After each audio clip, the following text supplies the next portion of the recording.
Parasaram. Dr. King, to what extent have you patterned your movement on a struggle waged by Mr. Gandhi in India?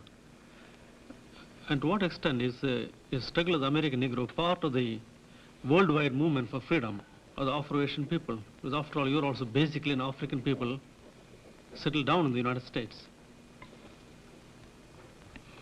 To answer the last part of the question first, I would say that our movement here in the United States is in a real sense a part of a worldwide struggle to break down the barriers of injustice and oppression.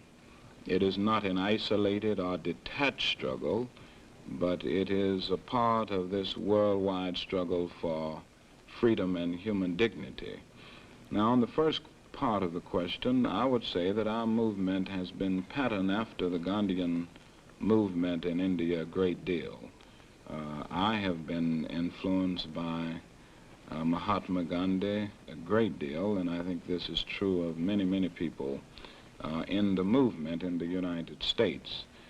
Some years ago, when I first studied the Gandhian philosophy and the method of nonviolent resistance, I came to the conclusion that it was the most potent weapon available to oppress people in their struggle for freedom and human dignity.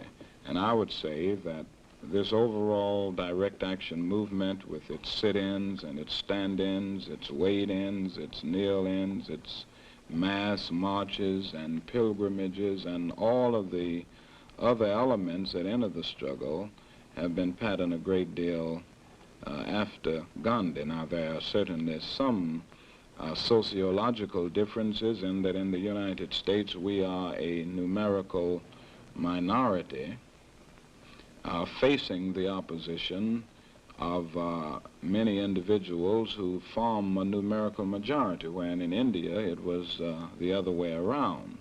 The other thing is that we are struggling for integration, when in India there was a struggle for independence, and there is a difference. In one instance, you're seeking to gain freedom from a foreign invader. In the other instance, you're seeking to come to a new adjustment and the kind of integrated brotherly living with the very people who in the same situation are oppressing you. Mr. Workman. Do I understand you, Doctor, to mean that you would have then brotherhood by federal force to those people who are not willing to engage in what you consider to be brotherhood? No, I don't mean you would have brotherhood by federal force. I don't think you can really have true brotherhood by federal force. I do think, though, that you can break down the legal and the external and the man-made barriers that make brotherhood impossible by federal force. In other words, I don't think you can have brotherhood as long as there is a system of racial segregation. Now, I do feel that this system can be broken down by federal force. Now, when you move to the realm of true brotherhood, or true integration, which is genuine intergroup, interpersonal living, mutual acceptance, then we move into another realm altogether. And I don't think this can be done by federal force, but I think that these barriers can be broken down and it can bring us nearer to the goal.